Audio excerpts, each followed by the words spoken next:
예, 오늘 이제 함께 볼 말씀은 빌립보서 벌써 6번째 말씀이 되겠는데요. 이 빌립보서 말씀 함께 보도록 하겠습니다. 빌립보서 3장의 말씀부터 4장의 말씀들까지 함께 봅니다. 그첫 번째 내용이 율법주의자들에 대한 내용으로 많이 적혀져 있고요. 특별히 오늘 함께 볼 말씀은 율법주의자들, 이단 사상에 있는 자들, 온전치 못한 자들의 경고와 더불어 이제 우리가 어느 것을 바라봐야 될 것인가에 대한 이 내용으로 이어진다라고 보시면 되겠습니다. 자, 이제 1절 말씀 함께 보도록 하겠습니다. 마지막으로 내 형제들이여 주 안에서 기뻐하십시오. 여러분에게 같은 말을 쓰는 것이 나는 힘들지 않고 여러분에게는 안전합니다. 이단적 종교관이라고 불린 율법주의 혹은 이후에도 한번 언급을 드릴 텐데요. 영지주의 사상 같은 이러한 잘못된 종교관들에 대해서 언급하기 전에 먼저 중요한 것을 언급을 하고 그 다음에 다시금 경고의 이야기로 들어갑니다. 그래서 주 안에서 기뻐하는 신앙. 계속해서 말씀드리겠습니다만 빌립보서에서 가장 중요한 단어는 in Christ입니다. 이 주 안에 있는 것. 그래서 그 주 안에 있고 그 안에 있는 기쁨을 유지해야 될 것으로 이야기를 하고요. 이제 그렇게 다시 한번 그들의 마음을 붙들고 난 뒤에 경계하고 주의해야 될 것에 대한 이야기로 2절 이하로부터 넘어가는 것을 볼 수가 있습니다. 자, 그렇다면 우리가 이 부분 한번 생각해 봐야 되는데요. 왜 그랬을까? 왜 이단적 종교관에 대해서 이야기할 때 먼저 기쁨을 이야기할까라는 부분입니다. 여러분, 물론 마음에 이렇게 잘 단도리를 잡기 위해서 그럴 수도 있겠습니다만, 실제로 이단적 종교관에 대해서 이야기할 때 기쁨에 대해서 이야기한 것은요, 어쩌면 율법주의, 그리고 여기서 나온 이따 쾌락주의, 쾌락주의의 원래 근원이 될 수 있는 영지주의, 이런 부분들의 가장 큰 차이가 바로 이 기쁨이라는 부분 때문에 그렇습니다. 진정한 기쁨이 있는가 없는가가 이단적 종교들에 대하여서 가장 큰 차이라고 볼 수가 있죠. 율법주의는 짐을 더해주고요. 세속적 방종은 이 방종하고 무언가 쾌락을 쫓아가는 것이 좋은 것 같지만 실질적으로 끝나고 난 뒤에 갈증이 있습니다. 그래서 앞의 것은 압박, 인생의 그늘, 뒤의 것은 더 큰 자극을 요구하고 점점 더 허무하게 만든다라는 것 있죠. 사랑하는 여러분, 참 신앙에만 기쁨이 있습니다. 왜냐하면 기쁨의 근원은 그리스도이시고요. 인생 가운데 기쁨이 주어졌다라는 이 말이 굉장히 중요한 의미인데 성경에서 보면 항상 기뻐하라 이야기하지 않습니까? 근데 항상 기뻐하라. 여러분, 이 기쁨이라는 것은 우리가 쉽게 생각해 봐도 내적에서 솟아나는 반응들이 아니면 대부분의 감정이라는 것은요, 안에서 솟아오르는 경우들은 거의 없습니다. 어떠한 일에 대한 자극으로서, 반응으로서 생겨나는 것들이고요. 과거에 어떤 것을 회상하거나 혹은 그 일에 대한 사고적 체계나 가치에 따라서 그 일을 바라보는 여러 관점들로 인해 생기는 것이 감정이라는 것입니다. 그래서 우리 안에 실제로 너희가 항상 기뻐하라라는 말은 예수 그리스도 안에 있으라. 그리고 그 안에 있음으로 인해서 진정한 기쁨을 누려야 된다라는 말과 똑같은 이야기입니다. 그래서 오늘 우리가 특별히 이 부분에 대해서 생각을 하시면서요, 왜 이러한 것들을 강조했을까라고 보았을 때, 진정한 기쁨이 주님 안에 있고, 주님께만 있고, 주님 안에 있는 자들에게 그 기쁨을 준다라는 것에 대하여서 사도 바울이 강조하고 우리에게 이야기하고 싶었다라는 것, 여러분 꼭 기억하시고요. 그 부분에 대해서 다시 한번 우리를 돌아보고 생각하셨으면 좋겠습니다. 그러면서 한 가지 이야기를 조금 좀 드려보려고 하는데요. 어, 이재철 목사님께서 책에 이런 내용을 좀 쓰셨습니다. 제목으로 무거울수록 가벼워라 라는 이야기를 쓰셨는데요. 이 이야기 잠깐 좀 소개해드리고자 합니다. 어떤 할머니에 관련된 이야기입니다. 교회 등록한 지 4개월 만에 칠순의 노성도님께서 이 학습을 받게 되셨습니다. 우리 교회에서는 학습이 따로 없습니다만 그 예수교 장로회 합동 측에서는 여전히 학습과 세례를 나누어서 하는데요. 이제 칠순의 노성도께서 학습을 받으신 이 할머니께서요,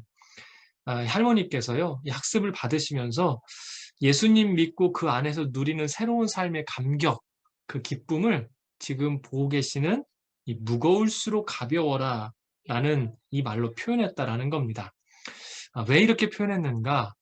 오래전에 이 찢어지게 가난했던 시절에 이 할머니께서 어, 그 어리셨을 때였겠죠. 먹을 것이 다 떨어진 것을 확인한 어느 날, 어, 그, 그 할머니예요. 그러니까 이, 이 할머니가 어렸을 때 자신의 엄마가 자신의 부모님 댁에 쌀을 얻어오게끔 보내신 거예요.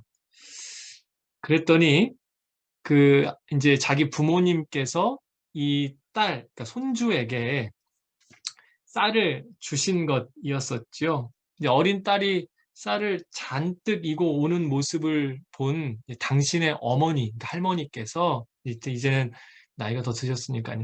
어머니께서 어찌됐건 이 지금의 할머니인 딸에게 물은 겁니다. 너무나 안쓰러워서요. 너무 무겁지 않냐. 그랬더니 이 할머니께서 이렇게 대답을 했다라는 거예요. 할머니께서 쌀 부대에 쌀을 퍼 넣어 주실수록 부대는 자꾸 무거워지는데 이상하게 무거울수록 가벼웠습니다. 라고 이렇게 이야기했다라는 겁니다. 그리고 지금의 심정이 그와 같다라는 이야기를 하셨던 거예요. 실제로 쌀 푸대는 무거워지는데 집에 가지고 가서 가족들이 기뻐하고 함께 이걸 식사할 수 있다라는 그 기쁨이 무겁지만 가벼워지는 것.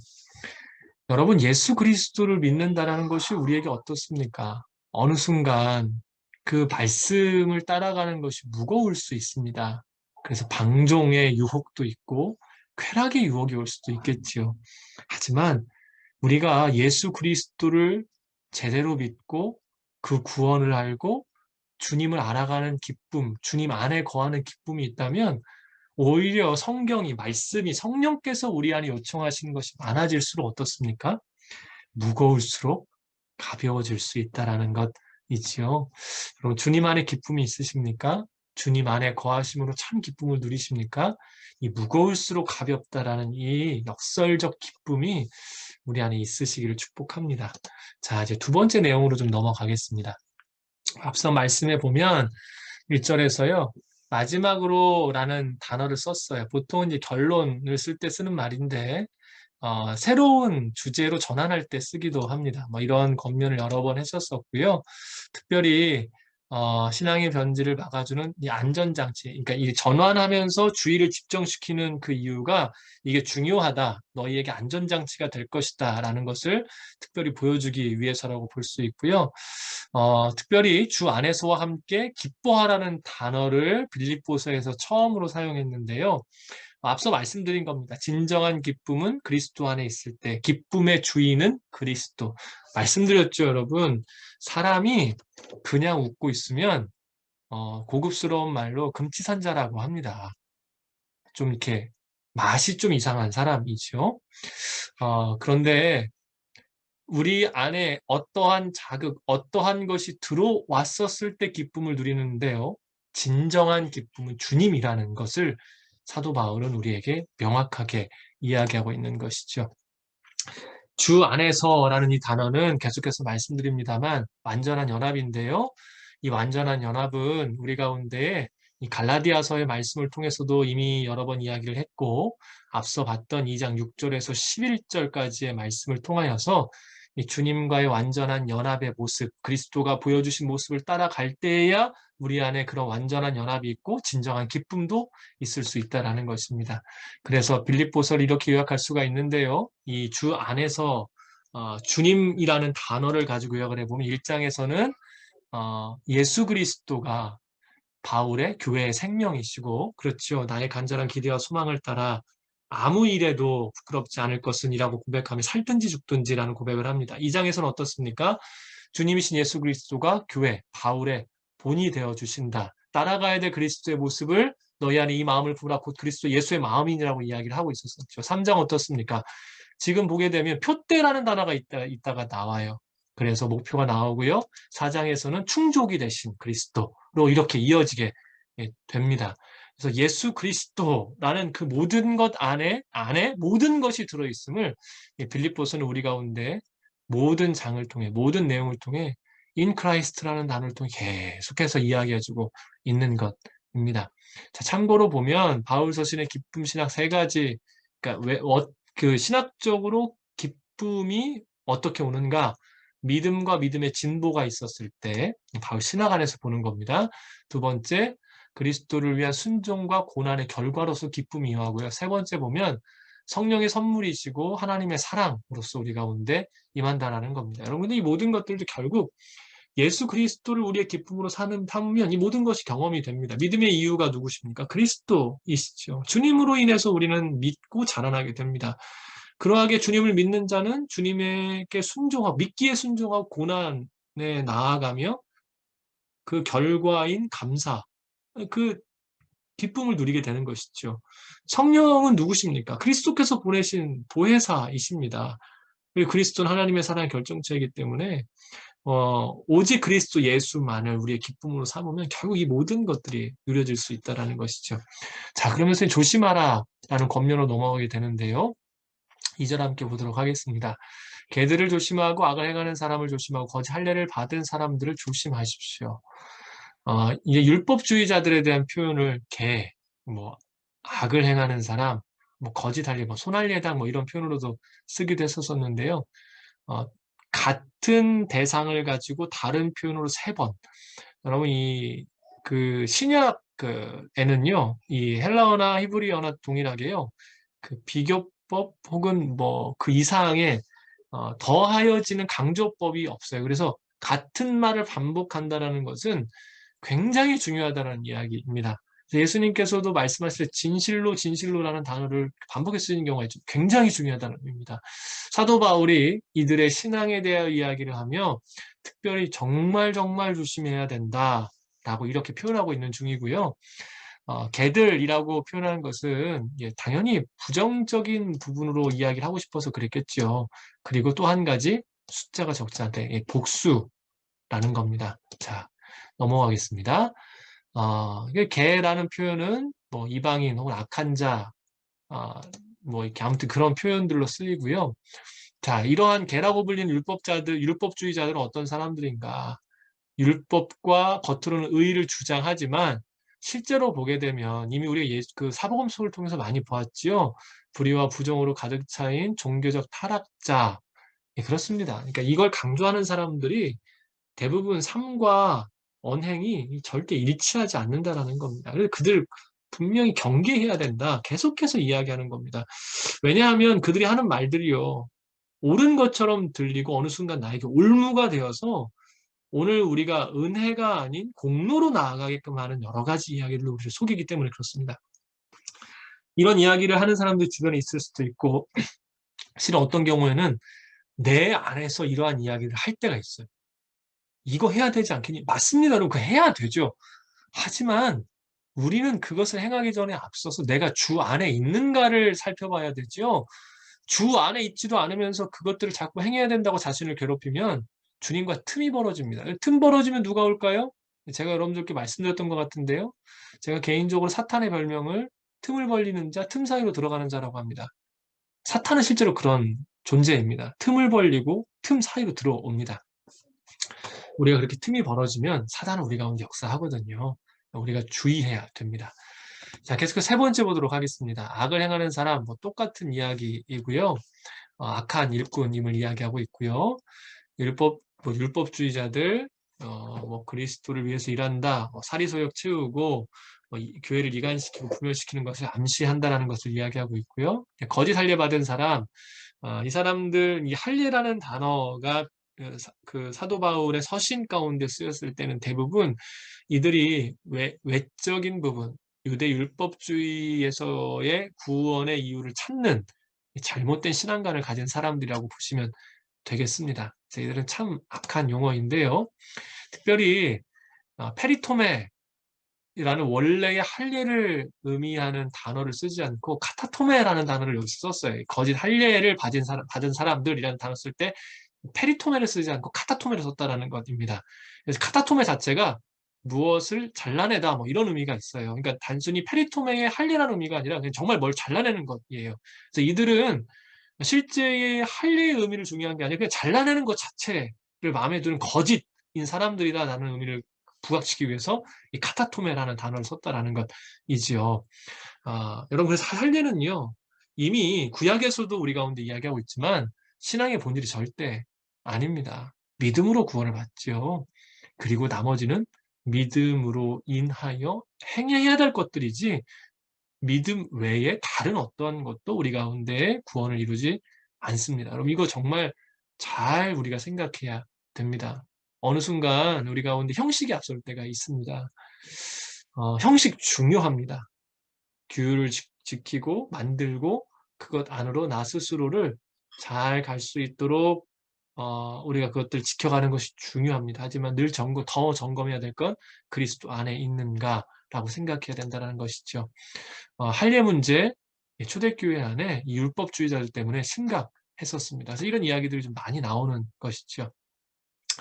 바울은 유대주의자들에 대한 신랄한 비판, 경고, 그래서 분별해야 된다라는 것을 지금 이야기하고 있는 중입니다.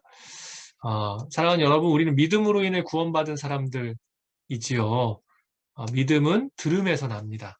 진정한 들음이라는 것은 완전한 순종을 뜻합니다. 그래서 믿음 안에서는 은혜에 대한 겸손이 포함되어 있습니다. 늘 조심해야 될 것. 이 유대주의자들과 같이 할 것이 아니라 어느 순간에도 절대로 공로를 바라봐서는 안 된다라는 것입니다. 만약 우리가 어느 순간에서라도요, 공로를 바라보기 시작하면 우리의 구원이 매우 우스워질 수밖에 없습니다. 하나님은 사라지고 사람만 남기 때문입니다. 자, 계속해서 할례를 받은 사람 세 번째로 넘어가겠는데요. 3절 봅니다.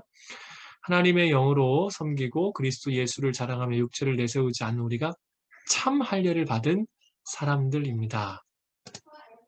참 할례는 이 마음의 할례, 오히려 마음을 주 앞에 드리는 것이라고 이야기를 할 수가 있겠죠. 신명기 10장 16절을 보면 그러므로 너희는 마음에 이미 출애굽의 여정 가운데서 하나님께서 그들 가운데에 할례를 행하라고 말씀하신 뒤에 이미 이때부터도 마음의 할례를 행하라 라고 이야기를 하셨어요. 그래서 목을 굳게 하지 말아라. 성경은 늘 항상 이야기합니다. 마음, 그 중심에 대한 이야기를 늘 하고 있지요. 그래서 우리가 해야 될 일은 단순하고 명료합니다. 중심을 내어드리는 일입니다.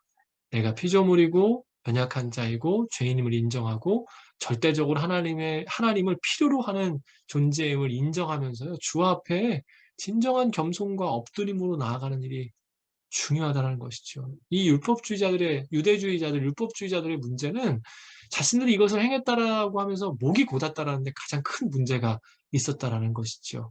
자, 참할례에 대한 이야기 좀 계속해서 보도록 하겠습니다. 첫 번째, 하나님의 성령으로 섬긴다라는 것이죠.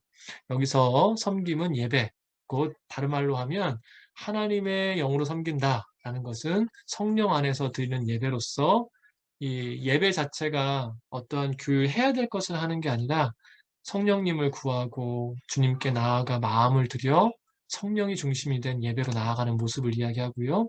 성령께서 어떠한 일을 하십니까?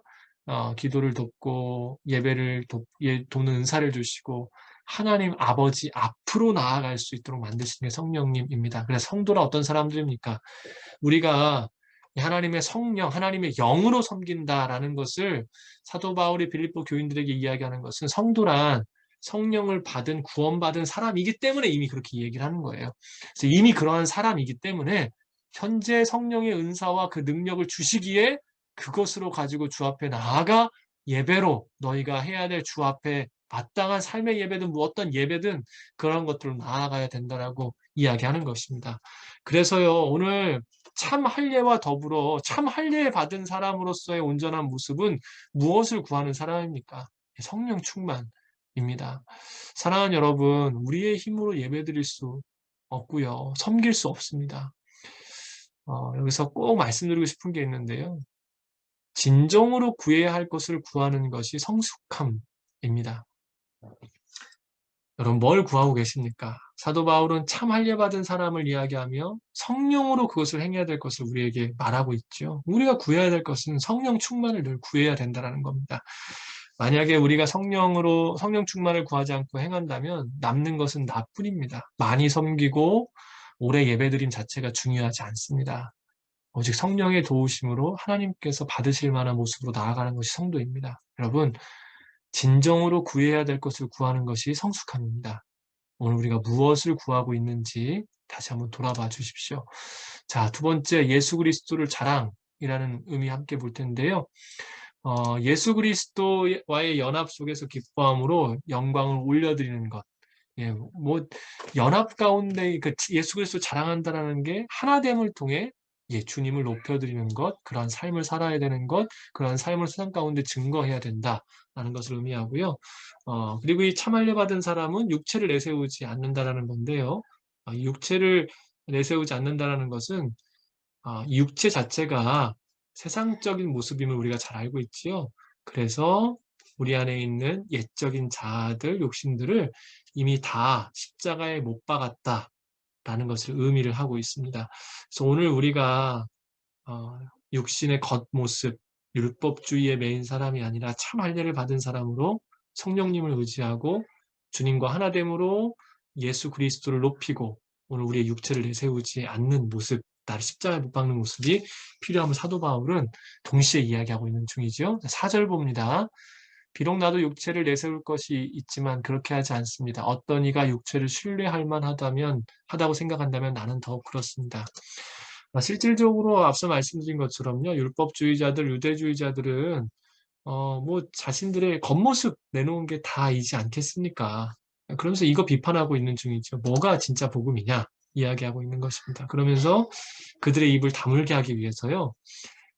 사도 바울이 누구보다 뛰어난 육체적인 그 유대인의 모습을 가지고 있다는 것을 이야기하는 겁니다. 그래서 뭘 필요합니까? 우리 교재에 나와 있는 것처럼 그게 복음의 본질이 아니야 라고 이야기해주고 있는 것이죠. 여러분 복음의 본질이라는 것이 무엇입니까? 예수 그리스도이지요. 예수 그리스도를 믿는 것, 그것이 바로 우리 가운데 중요한 한 가지를 가져와야 되는데요. 제가 자주 말씀드린 겁니다. 믿음이라는 것은 변화를 의미해요. 중심축이 우리 가운데 변화되는 것입니다. 그리고 존재와 신분의 변화가 되고 삶의 변화를 의미합니다. 복음의 본질이 예수 그리스도이고 그 복음의 본질인 예수 그리스도를 믿는 것이 우리 가운데 복음의 본질을 따라가는 삶이라면 우리는 반드시 변화해야 됩니다. 그리고 예수 그리스도를 믿기 때문에 믿음은 기댄다라는 것이지 않습니까, 여러분? 나에게 힘이 없고 그를 기대어 그에게 완전히 기대어 그가 이끄는 대로 살아가는 삶을 믿음이라고 이야기를 하는데요. 그래서 결코 자기 자신을 자랑하지 않습니다. 그 공로가 아니라 그래서 은혜로 삽니다. 복음의 본질을 가진 사람들은요. 자, 행함의 의를 비판하고 믿음의 의를 선포하는 것이 유대주의자들보다 못해서, 그러니까 내가 너희들보다 가지고 있는 요즘 말로 스펙이지요. 스펙이 적어서 이렇게 말하는 거 아님을 지금 4절 말씀부터 그들 가운데 오히려 이야기해주고 있는 중입니다. 자, 5절 보겠습니다. 어떠한 자랑이 있는가? 8일 만에 할례, 이스라엘 족속, 베냐민 지파, 히브리 사람 중에 히브리 사람, 율법으로 말하면 바리새 사람, 바리새인이라고 이야기를 합니다. 자, 8일 만에 할례를 받았다라는 건 여러분도 아시는 것처럼 남자아이가 나면 8일 만에 할례를 시키라고 율법에 나와 있어요. 그래서 정통 유대인이다 라고 이야기를 하고 있고요. 근데 이건 구원의 조건이 아니야 라는 것을 이미 암시하고 있는 중이고요. 이스라엘 족속 베냐민 지파는 자기가 디아스포라 유대인이지만 나의 부모는 모두 다 히브리인 정통 유대인 아브라함의 자손이다라는 것을 이야기해주고 있는 중입니다. 베냐민 지파에 대한 내용이 교재에 좀 나와 있는데요. 야곱의 12번째 아들이고요. 잘 아시죠? 사울 왕을 배출했고 분열왕국 때 다윗 왕가를 지지하고 섬겼던 그리고 고레스 칙령 후에 귀환하여서 예루살렘 성전을 재건했던 지파 중에 하나였었습니다. 그럼 고레스 칙령 이후에 많이 안 돌아왔어요. 그때 베냐민 지파가 유다와 함께 다윗 왕가를 섬겼던 본래 남유다였기 때문에 그 척박한 땅으로 돌아왔던 그런 참 귀한 지파가 되었습니다. 그래서 이걸 지금 더 내가 베냐민 지파야 라고 이렇게 이야기하고 있는 중이라는 것이죠. 자, 나왔던 히브리 사람 중에 히브리 사람, 히브리 부모일 뿐만이 아니라 그 교육 다 받았고, 나 히브리어 아람어 구사한다. 이 표현을 지금 하고 있는 중이고요. 똑같은 얘기를 제가 또 써놨네요. 자, 그럼 제가 바리새인 얘기 조금만 좀 하도록 하겠습니다. 자, 바리새인 얘기 좀 넘어가면 히브리어로 페루쉼에서 유래되었는데 이 뜻 자체가 분리된 자, 분리주의자, 구별된 자, 거룩한, 신성한, 배타적인 신앙 이런 여러 가지 뜻이 있습니다. 그러니까 이걸 바꾸면 율법을 지극히, 그러니까 아주 세심하게 지키면서 불결한 것, 부정한 자, 그러니까 사람, 이방인들, 그리고 불결한 것들로부터 분리해 나온 사람이라는 의미, 그러니까 분리된 자 보이시죠? 분리주의자, 구별된 자, 그런 의미가 아주 세심하게 그것을 지키는 사람들이다라는 의미를 가지고 있는 이름입니다. BC 2세기경에요. 엄격한 율법주의적인 신앙 집단이었습니다. 하시dim이 마카비 혁명 기간 동안 이 마카비 혁명에 대해서는 우리 교재 나왔으니까 참조해 주십시오. 헬라화 정책에 대항해서 조직화된 집단인데요. 그러니까 이들이 이방인들에 의해서 짓밟혔던 그 시간 가운데에 가지고 있었던 히브리적 전통과 이방인들과 섞이지 않겠다라는 이 자조적이고 자주적인 이야기들을 이스라엘 내에서 아주 그 강력한 신앙의 모습으로 드러냈던 사람들이에요. 그래서 수리아 정책에 반대했고 선민으로 성결하게 살자 이걸 이야기했던 사람들. 그러니까 여러분 바리새인의 첫 번째 출발은 굉장히 거룩했어요. 하나님께서 허락하신 이 나라가 그 침략을 당하고 이방의 더러운 문화들에 의해서 짓밟힘을 당할 때 이것으로 우리는 더럽혀질 수 없다라고 강력하게 일어났던 사람들의 본래가 바리새인이라는 것입니다. 그래서 헬라주의를 타파하고 율법 중심의 신앙 회복하고 경건주의 생활하고 유대교 부흥을 해야 된다. 예수님 오시기 전이니까요. 굉장히 중요한 사람들입니다. 그 교리를 보면 이 사람들은 예수님 오시기 전에 이러한 운동을 했던 사람이기 때문에 구약 성경을 정경으로 인정하고 있었었고요. 율법 연구와 철저한 율법 준수. 그러니까 모토가 되는 것이 더럽혀지지 않고 율법을 힘써서 지키자였었기 때문에 엄격하게 지켰었습니다. 그래서 이것과 더불어서 조상들의 유전이요. 우리 사복음서에 보게 되면 장로들의 전통이란 단어 나오죠. 그거를 굉장히 또 중요하게 여겼습니다. 자, 그리고 레위기식 규범, 레위기에 있는 말씀을 그대로 적용하고 세속은 반드시 분리합니다.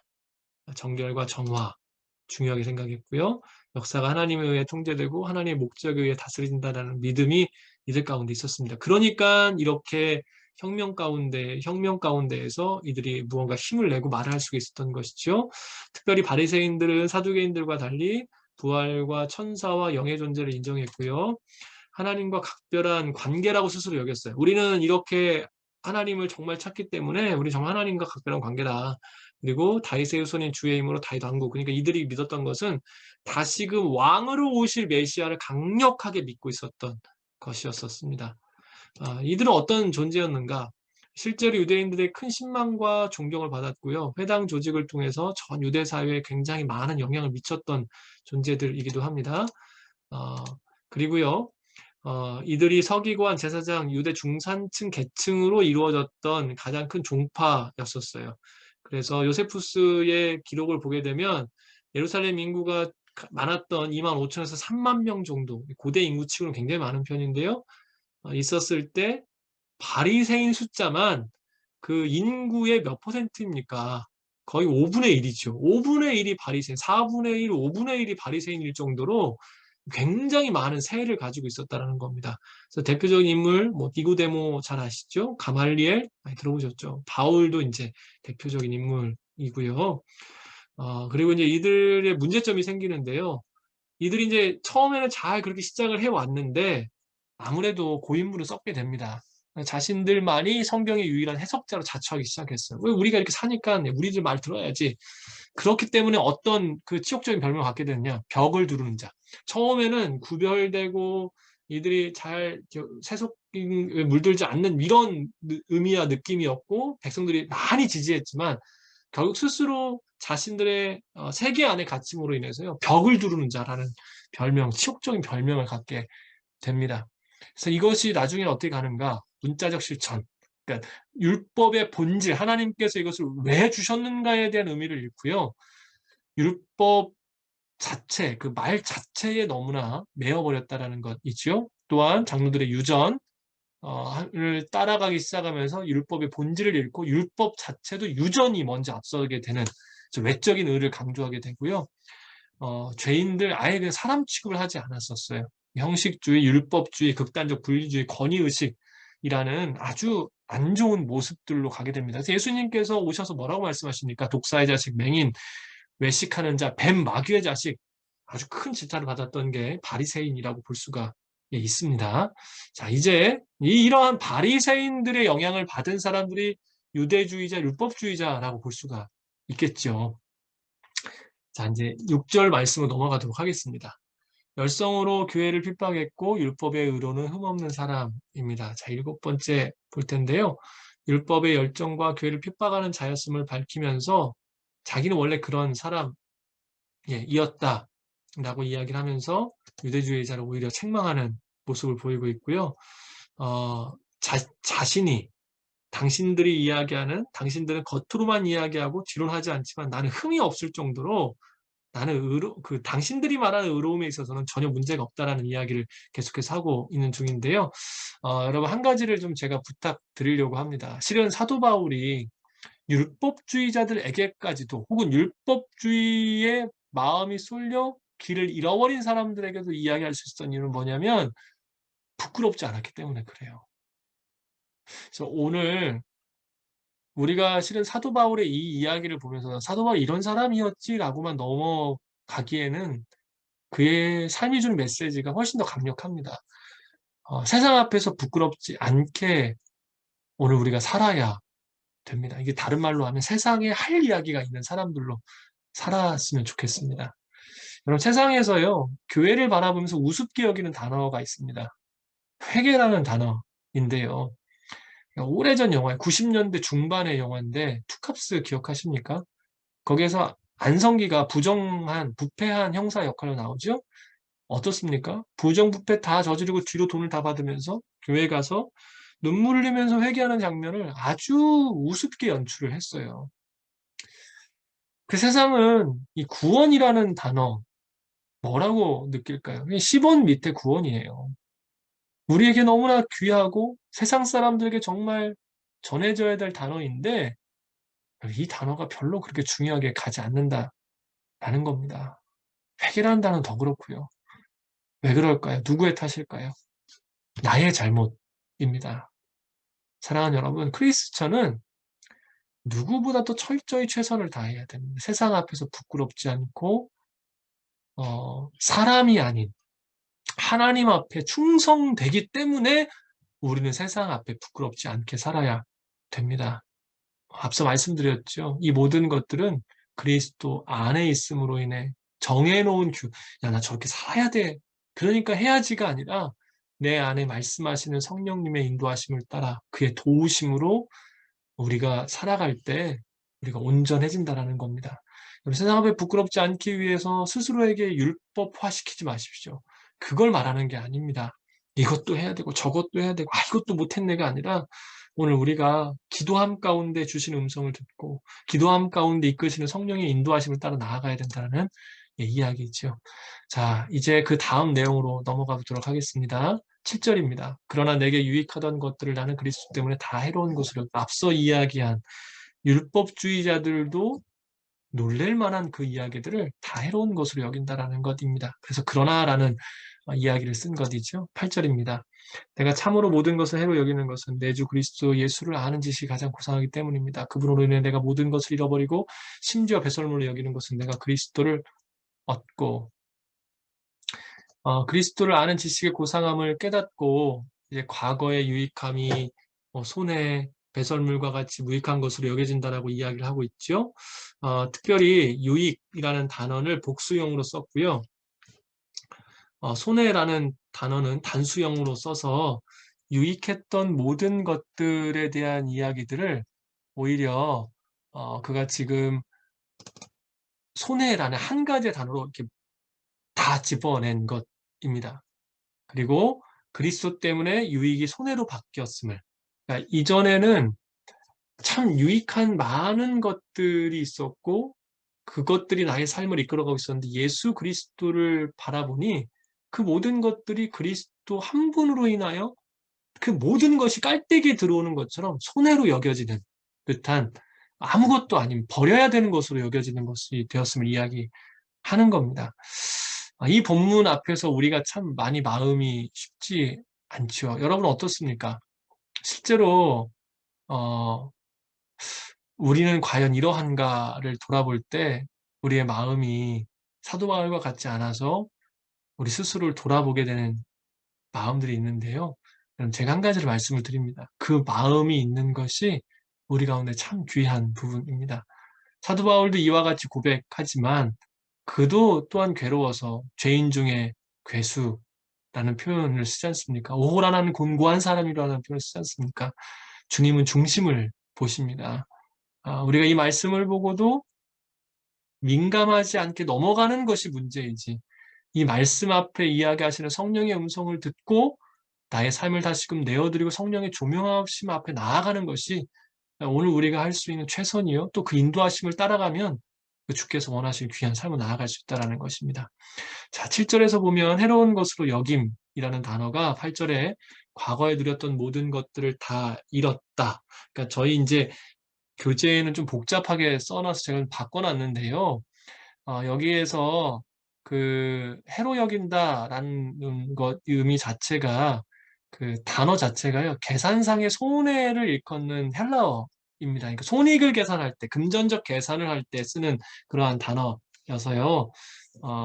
하지만 나는 그리스도를 얻게 되었다. 어느 순간 나는 그것을 손해를 보듯이 다 사라지게 되었는데, 하지만 나는 그리스도를 얻었다라고 이야기를 하면서 마치 이것이 손해를 보고 무언가 금전적으로 큰 문제가 있는 것처럼 여겨질 수 있지만 오히려 나는 그리스도를 얻음으로 인해 그것들의 문제는 전혀 아무것도 아니고 오히려 더 그리스도를 아는 지식이 고기에서 스스로 손해를 볼 만큼 이것이 너무나 귀하다라는 것을 이제 그들이 쓰는 단어로 그렇게 이야기했던 것이지요. 특별히 그리스도를 아는 지식에 대한 이야기요, 여러분. 여기서 중요한 단어가 나옵니다. 인격적이고 체험적. 어, 관계적 지식으로 우리 가운데 이야기를 하고 있는데요. 그리스도를 아는 지식은 여러분 반드시 체험적이고 관계적이어야만 합니다. 하나님을 안다. 우리가 하나님을 알아감에 있어서 가장 중요한 것은요. 그분에 대한 말씀을 따라가는 것도, 말씀을 통하여 주님을 보는 것도 중요하지만 그 말씀이 마치 살아있어서 우리 안에 들어와 체험이 되지 않고서는 그것을 안다라고 이야기가 어렵습니다. 그래서 우리의 지식, 하나님에 대한 지식은 반드시 경험적이어야 합니다. 그래서 신앙이란 신비와 이성의 역설적인 만남이기 때문에 이 체험이 있어야 되고요.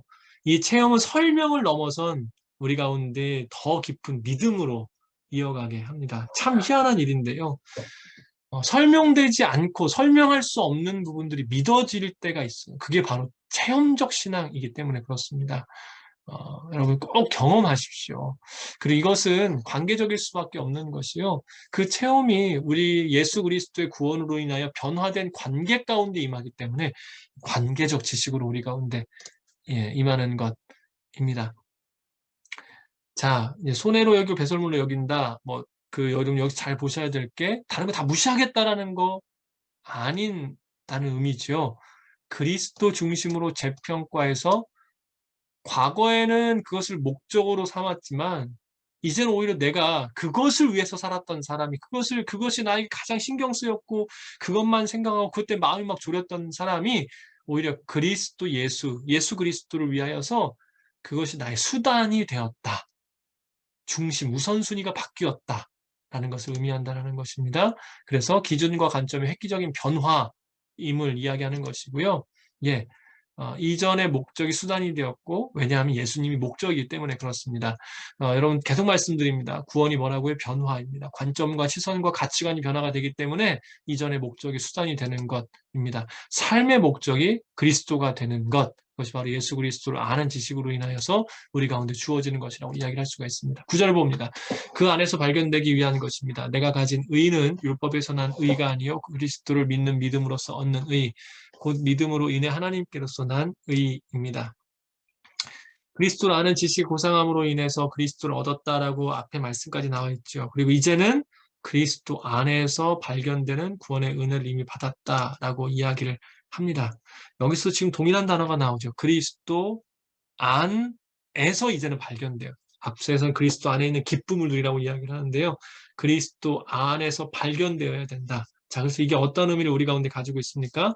그리스도와 온전히 연합하는, 그러니까 그리스도 안에서 발견되는 거니까요. 주님과 온전히 연합하는 삶일 뿐더러 재림 때에 그 영광 속에 함께 거하는 두 가지의 의미를 우리 가운데 이야기합니다. 사랑하는 여러분, 그리스도 안에 발견되기를 소망합니다. 연합하는 삶. 그래서 주님과 함께 동행하고 주님과 함께 이야기 나누고 우리 가운데 있는 아픔과 어려움을 주님께 내어 맡겨드리고 나의 멍에가 아닌 주님의 멍에를 매는 그 복된 삶이요. 그리고 재림하실 때 그 영광 가운데 함께 주님을 바라보게 되는 삶. 얼마나 귀한 모습입니까? 그게 바로 그리스도 안에서 발견되는 삶이라는 것이죠. 자, 10절입니다. 나는 그리스도와 그분의 부활의 능력을 알고 그분의 죽으심을 본받아 그분의 고난에 동참하는 것이 무엇인지 알기 위해 라고 이야기를 하고 있는데요. 이제 사도 바울이 그 10절 말씀을 통해서 우리 가운데 이야기하는 것이 무엇입니까? 십자가의 죽음과 부활이 바로 우리 가운데 신앙의 본질임을 이야기를 하고 있지요. 그래서 사도 바울은 뭘 알기를 원합니까? 그리스도를 알기를 원하고 부활의 능력을 알기를 원하고 그리스도에 동참하는 것이 고난에 동참하는 것이 무엇인지를 알기 원한다라고 이야기를 하고 있습니다. 그리스도의 고난에 동참하며 부활의 권능을 믿음으로 고백하는 삶, 이것이 바로 그리스도를 아는 것, 앞서 이야기한 그리스도를 아는 것에 대한 삶이 이것으로까지 연장됨을 우리 가운데 이야기를 하고 있고요. 특별히 부활에 대한 이야기를 잠깐 말씀을 드리면 여러분 우리가 잘 아는 것처럼 죽어야 살게 됩니다. 그래서 오늘 우리가 진정으로 부활을 경험하기를 원한다라면 그 부활의 능력을 우리가 알기 원한다라면 우리가 해야 될 일은 간단합니다. 십자가 앞에 나아가는 것이고요. 죽으면 됩니다. 옛 본성들이 자꾸 올라올 때 죽으면 됩니다. 그래서 우리 교재에 나와 있는 이야기인데 죽음 없는 부활은 가짜다. 고난 없는 영광도 가짜다. 정말 중요한 이야기죠. 11절 봅니다. 어떻게 해서든 죽은 사람들 가운데 살아나는 부활을 이루고자 합니다. 예. 사도 바울은 그리스도를 아는 지식으로부터 그리스도 안에서 발견되고 이제 그리스도의 모든 것들을 아는 모습을 통하여서 부활의 영광을 바라보는 귀한 모습을 우리 가운데 이야기해주고 있습니다. 재림 때뿐만이 아니라 자신이 어쩌면 지금의 감옥 생활 가운데에 죽음을 맞이할 수 있기 때문에 이제 나는 오히려 이 생이 여기서 마감이 될지라도 나를 부활하게 하시는 주님의 영광을 보기 원한다라는 이야기를 하고 있는 것이고요. 오늘 본문에 나와 있는 죽은 사람들 가운데서 살아나는 부활이라는 의미는 그 재림 때에 그 믿지 않는 자들이 아닌 믿는 자들의 부활을 의미하는 것을 뜻한다고 볼 수도 있습니다. 자, 그래서 구원이라는 단어를 좀 보게 되면요. 실질적으로 이루어가는 여정인데요.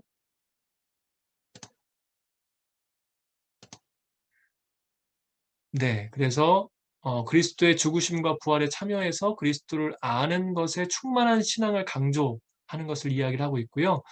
사도 바울은 이 모든 것들을 통하여서 이 앞선 부분, 지금까지 내용을 통해서 율법주의자들, 사람에게 현혹되지 않을 것을 처음에 이야기를 하고, 그리고 그러한 모습들 현혹하지 않기 위하여서 우리 가운데 있어야 될 것들을 쭉 이야기하며 그 부활까지 우리 가운데 소개하고 있는 것이었습니다.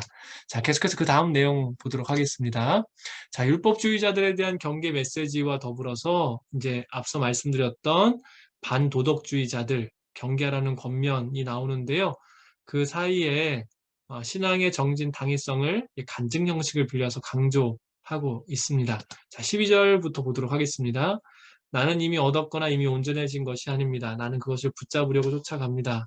이는 나도 그리스도 예수께 붙잡혔기 때문입니다. 형제들이여, 나는 그것을 붙잡았다고 생각하지 않습니다. 그러나 이 한 가지만은 말할 수 있는데 곧 뒤에 있는 것은 잊어버리고 앞에 있는 것을 붙잡으려고. 나도 예수 그리스도께 붙잡혔기 때문에 라고 이야기를 하고 있죠. 그래서 그것을 붙잡으려 쫓아가며 앞에 있는 것을 잡으려고 더 정진한다라고 이야기를 합니다. 사도 바울이요, 방금 전에 읽었던 12절과 13절을 통해서 우리 가운데 이야기하는 건 뭡니까? 중요하게 봐야 될 단어는 온전은 하지 않다라는 것입니다. 그래서 자기도 쫓아간다. 나는 붙잡혔기 때문에 라고 이야기를 하는 것이죠. 예수 그리스도께서 나를 붙잡아 주셨기 때문에, 구원의 은혜가 임했기 때문에 그 은혜를 힘입어서 더 온전한 것을 쫓아가려고 한다. 그것이 바로 앞에 있는 것인데 나는 그것을 향해 뛰어간다 라고 이야기를 합니다. 사도 바울이 이야기하는 것은 뭡니까? 예, 구원은 믿는 즉시 은혜로 주어지지만, 예, 구원의 완성이라는 단어 이미 앞서서부터 말씀드렸죠. 지금의 모습이 완성은 아니라는 것입니다. 자, 이미 얻었다, 온전해졌다. 이러한 이야기들을 사도 바울이 지금 이 표현 가운데 쓴 것은 무슨 이야기일까요? 그런 이야기들이 있는데 사도 바울은 지금 앞선 표현에서 뭐라고 이야기하고 있습니까? 예, 다시 한번 보십시다. 이미 얻었거나 온전해지지 않았다라는 표현을 지금 쓰고 있는 중이에요.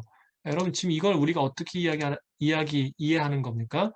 어, 그러한 잘못된, 나도 그렇지 않은데 마치 그러한 것처럼 이야기하는 잘못된 가르침이 있다라는 것을 이 자신의 고백을 통해서 역설적으로 이야기하고 있는 중이지요. 자, 그러면서요, 예수 그리스도께 붙잡혔다라는 것은 아까 말씀드린 구원이고, 이제 나에게 소명을 또 주셨음을 이야기해주고 있습니다. 실질적으로 사도 바울은 예수 그리스도를 우리 교재에 나와 있는 것처럼요, 다메섹 도상에서 만나면 바로 그 다음에 소명까지 얻었던 모습이었었죠. 자, 그러면서 앞에 있는 것, 뭡니까? 더 온전한 모습이기 때문에 당연히 성화입니다.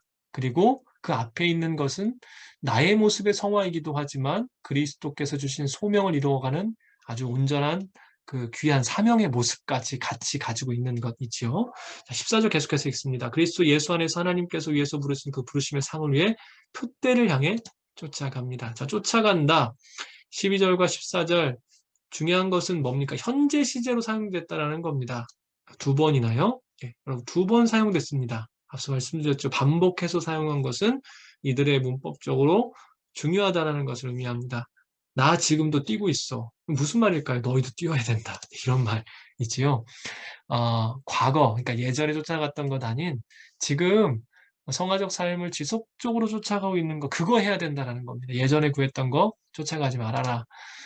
현재 구원의 완성, 이방 선교 사역을 사도 바울이 쫓아가고 있고 내가 쫓아가니 너희도 당연히 함께 가자라고 이야기를 하고 있고요.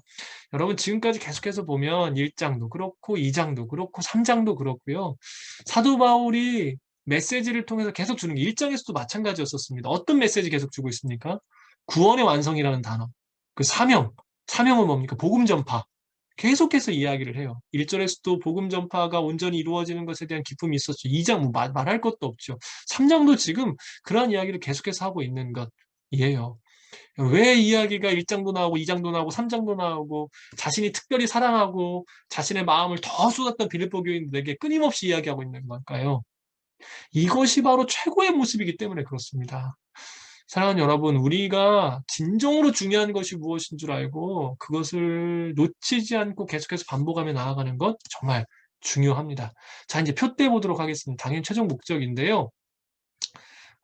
하나님께서 위에서 부르신 부르심의 상을 받기 위해서 정진하고 있다라는 것을 이야기하고 있는 중이고요.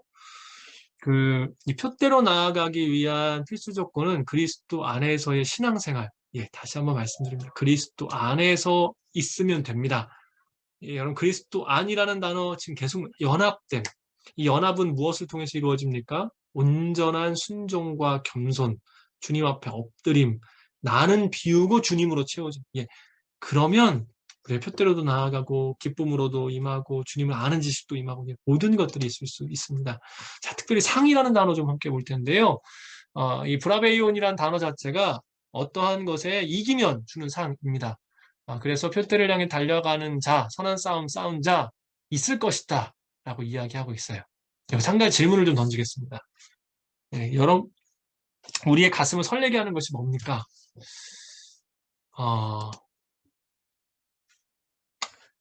어, 구원의 은혜가 임했죠. 그리고 우리는 그 은혜를 통해서 주님의 길을 걷고 구원의 완성을 향해 가고 있어요. 사명을 주셨습니다. 그리고 위대함과 영광을 향해 가는 것 자체가 우리에게 놀라운 구원의 은혜이며 그 길을 걷는 것, 구원의 완성을 바라보는 것, 주신 사명을 나아가는 것, 그 자체가 놀랍습니다. 그런데 여러분, 오늘 말씀이 뭐라고 이야기합니까? 이 길을 걷는 자, 상을 예비하고 계신다. 다시 한번 물어보겠습니다. 우리 가슴 설레게 하는 게 뭡니까? 내가 주님을 만나는 그날 주님께 받을 상에 대한 설렘이 있으세요? 사도 바울이 우리에게 진지하게 묻고 있는 중입니다. 나는 이 상을, 이 표대를 향해 정진하여 가고 있다라고. 왜? 설렘이 있으니까요. 그 벅찬 가슴이 있으니까요. 나이가 들면 설렘이 사라집니까? 어린아이들만 설렘입니까? 아니요. 더 깊은 설렘이 있을 수 있겠죠. 사랑하는 여러분, 썩어질 것이 아니라 영원한 것을 바라볼 수 있는 설렘이 꼭 있어야 됩니다. 그러기 축복합니다. 자, 조금 빠르게 나가도록 하겠습니다. 그러므로 온전한 사람들이 이렇게 생각하십시오. 여러분이 혹시 무슨 다른 것을 생각한다면 이것 또한 하나님께서 여러분들에게 나타내시라는 것입니다. 자, 온전한 텔레이오스라는 단어인데요. 온전한 자들도 그리스도 안에서 완전해지기 위해 계속해서 노력해야 된다. 이 온전한이라는 단어 자체가 실질적으로 완전하다는 의미를 가지고 있습니다만 우리 본문에서는 어떻게 쓰였냐면 그러하기 위해서 성숙, 그러니까 그러니까 죄송합니다. 이 온전한이라는 단어가 성숙해 있는 상태를 뜻합니다. 그러니까 완전한 상태가 아니라 이미 신앙적으로 성숙해 있는 상태를 이야기를 해주고 있는 상태이고요. 자, 여기서 이제 이렇게 생각하라 라고 이야기를 하고 있죠. 이렇게 생각하십시오 라고 이렇게 이야기를 하고 있는데요. 이렇게 생각을 하는 것은 표대를 향해 정진하라. 온전한 사람, 성숙한 사람들은 표대를 향해 정진하십시오. 그러면서 여기서 이제 보이진 않지만 1인칭 복수형을 사용했어요. 우리처럼 온전한 사람들은 표대를 향해 정진하자. 그러니까 우리라는 단어를 쓴 거예요. 그렇기 때문에 여기서 무슨 얘기입니까? 나도 신앙적으로 주님의 도우심을 따라 성숙했지만 더 정진하기 위해서 노력하고 있다. 노력한다. 라고 이야기를 하고 있는 중입니다. 여러분, 사도 바울은 특별히 이 단어를 쓰면서 이 문장을 쓰면서 1인칭 복수형을 썼어요. 무슨 이야기일까요? 가장 좋은 설교라는 것은 결국 나도 그렇게 살기 위해 노력할 때 가장 좋은 설교가 될 수 있죠. 자녀가 부모의 말을 듣게 하는 방법이 두 가지가 있답니다. 첫 번째는 카리스마로 아이들을 훈육하는 것, 두 번째는 뭡니까? 존경으로 자녀들을 따라오게 하는 것. 카리스마는 사춘기가 되면 튕겨나가게 되어 있습니다. 그래서 큰 문제가 생겨요. 그런데 자녀들이 부모를 존경하면 그 시기가 짧고 가볍게 지나간다고 그러더라고요. 그래서 당연히 부모와 자녀의 관계는 카리스마가 아니라 존경으로 가는 것이 맞습니다. 근데 존경 어떻게 해야 됩니까? 그렇게 살면 되는 것입니다. 그래서 권면하는 자는 그렇게 살아가는 것이 굉장히 중요하다라는 것을 사도 바울이 이 짧은 문장을 통해서 또 우리에게 이야기하고 있는 중이고요. 성도들이 다른 의견을 가지고 있는, 그러니까 여기서 보면 다른 것을 생각한다면 이라고 이야기를 하고 있죠. 하나님께서 나타내실 것이다. 깨닫게 해주실 것이다. 이 무슨 말이냐면요. 사도 바울이 당신들 안에 우리가 함께 성숙한 사람들이지만 뭐 이런 문제들 생각합니까? 하나님께서 알게 하실 것입니다. 무엇이 숨겨져 있습니까? 내가 여러분들을 위해 기도하고 있다. 이 기도를 통해서 알게 하실 것이다. 그럼 짧게 말씀드립니다. 갈등의 가장 좋은 해결점은 기도입니다. 이 기도만 하면 되니 기도만 하면 됩니다. 기도 가운데 방법을 분명히 말씀하세요. 이 기도에 근데 방법이 문제겠죠? 갈등을 해결해 주세요. 갈등을 해결해 주세요. 갈등 안 됩니다. 그 기도 말고요. 중심을 내어드립니다. 하나님, 내가 참 힘드네요. 저 사람의 이런 말이 참 어렵습니다. 내가 마음이 이렇게 힘듭니다. 어떻게 하면 이런 중심이요. 중심을 내어드리다 보면 내어드렸기 때문에 내어드린 이 남아있는 가슴 안에 성령께서 말씀하시고 중심을 드렸기 때문에 주께서 우리의 마음을 보시고 말씀하셔서요. 해드립니다. 혹은 이 갈등 안에서 그 기도를 통하여 그 사람을 축복할 수 있는 단계까지 이르게 하실 수도 있겠죠. 자, 예, 그 다음 넘어가도록 하겠습니다. 예, 신앙정진하라는 것, 예, 우리 가운데 예, 계속해서 이야기하고 있다는 거 아까 보셨죠? 자, 두 번째 넘어가도록 하겠습니다. 17절입니다. 형제들이여 모두 함께 나를 본받는 사람이 되십시오. 그리고 여러분이 우리를 본받는 것처럼 그렇게 행하는 사람들을 눈여겨 보십시오. 자, 성화의 가정을 걷는 성도들에게 삶의 실천을 강조하는 것입니다. 자, 나를 본받아라. 내가 그렇게 했다. 근데 이거는요, 여러분, 이제 뭐, 당연히 세속주의 신앙에 대한 경고로서는 18절에 나오고요. 어, 내가 예수님을 닮기 때문에 그러한 나의 모습을 닮아라고 너무 잘 아시는 말씀이지요. 예, 그러면서 사도 바울이 그렇게 이야기할 수 있는 근거가 있어요. 정말 예수님 얼마나 닮았나. 이 갈라디아 6장 17절인데 저 이 말씀을 참 귀한 말씀으로 봅니다. 내 몸에 예수의 흔적을 지니고 있노라. 여러분 잠깐만 생각해 주십시오. 오늘 이거 나누셔도 좋겠어요. 여러분 우리의 삶에는 어떤 흔적이 남아 있습니까? 이게 정말 중요한 질문이죠. 내 인생의 뒤안길을 봤었을 때 내 흔적은 뭔가? 어떤 흔적인가? 예수 그리스도의 흔적인가? 사람의 흔적인가? 생각해 볼 만한 정말 중요한 부분입니다. 사도 바울은 그리스도의 흔적이 있기 때문에 나를 본받으라 말씀한 거고요. 또 그렇게 사도 바울을 따라 행하는 사람 눈여겨봐줘라 라고 이야기를 합니다. 그 제가 그 공동체를 섬기면서 들은 이야기 중에 참 감동적인 얘기가 있는데요. 너무 순해서 헌신적으로 섬기시는 분들이 계시는 거예요. 제가 여쭤봤어요. 어떻게 이렇게 헌신적으로 섬기십니까? 이렇게 여쭤봤더니 그분들 그러세요. 당신들께서 이분들도 이제 50대 이렇게 막 50대 중반 막 넘어가시는데 예전 오늘교회 젊은 시절에 왔었을 때 그 당시에 장로님 권사님들께서 그렇게 순을 헌신적으로 섬기셨다라는 거예요. 우리 자녀들도 돌봐주시고 순모임에 오면 모든 걸 베풀어 주시고 그 모습을 보면서 자신들이 신앙생활을 해왔고 흔들릴 때마다 그분들이 도움이 되셨고 그분들의 섬김이 잊을 수가 없다. 그래서 지금 섬긴다. 오히려 이렇게 말씀하십니다. 내가 그분들보다 못하는 모습이 참 부끄럽다. 사랑하는 여러분, 그러한 사람들에게 눈을 고정시키는 게 중요해요. 이걸 다른 말로 바꾸면 기준이 높아지면 불평이 사라지고 기준이 낮아지면 모든 것이 불평이 됩니다. 오늘 우리의 신앙적 기준이 높아져서 더 온전함을 추구하면 불평이 없어요. 근데 더 못하는 사람들이 우리의 기준이 되면 우리의 모습이 온전할 수가 없습니다. 어디에 우리의 눈을 고정시킬지도 함께 생각해 주십시오. 18절 봅니다. 내가 여러분에게 여러 차례 말했던 것처럼 지금도 눈물을 흘리며 말하지만 많은 사람들이 그리스도의 십자가의 원수로 살아가고 있습니다. 자, 십자가의 원수 살아가는 것을 눈물로 경계했다라고 나와 있죠. 눈물을 흘리다. 참 대단합니다. 울며 탄식하고 애곡하다. 그러니까 십자가의 원수로 살아가는 그 모습을 보면서 사도 바울이 그렇게 눈물을 흘렸다라는 것이지요. 오늘 우리는 무엇에 불쾌감을 표시하고 있습니까? 대부분 우리는요, 불쾌하다라고 표시할 때 내 기준에 맞지 않으면 그래요. 나의 중심에 맞지 않으면 표시해요. 그래서 가정의 불화도요, 내 기준에 안 맞은 불쾌감을 표시하기 때문에 문제가 생기는 경우 굉장히 많습니다. 사도 바울의 불쾌감을 지금 뭘로 표시합니까? 말씀. 신앙에 온전치 못하기 때문에 어려워하는데요. 불쾌감을 표시하는 게 아니라 눈물을 흘려요. 우리 할 수만 있다면 눈물로 상대를 바라보는 일이 필요합니다. 그 기준은 내가 아니라, 내가 불편해서가 아니라 말씀이 되어야 됩니다. 그런데 말씀을 기준으로 삼아 저 사람에 대하여서 우리가 힘들 때는요, 먼저 눈물을 흘려주고 이야기해 주십시오. 그래야 교회가 살고 또 교회인, 작은 교회인, 가정도 그래야 살아날 수 있습니다. 자, 십자가의 원수, 이번 쾌락주의 신앙을 이야기하는 거고요. 십자가 따라가 반대 이야기겠죠. 자, 그들의 마지막 멸망입니다. 그들의 신은 배요, 그들의 영광은 자신을 수치했으며 땅이고 생각한 사람들입니다. 자, 이들의 파국적인 결말 뭡니까? 멸망이 다가올 텐데요. 그들의 신은 이게 타는 배가 아니라 우리 배입니다, 배. 내 배를 위해서, 배부르자고요. 내 배 위에서 사는 사람들, 참, 그들의 신이 배. 여러분, 이게 남 얘기 아닌 거 아시지요? 우리 얘기일 때 너무나 많습니다. 우리의 기도의 제목이 하나님의 나라와 의입니까? 나의 배입니까? 우리 구분하셔야 되고요.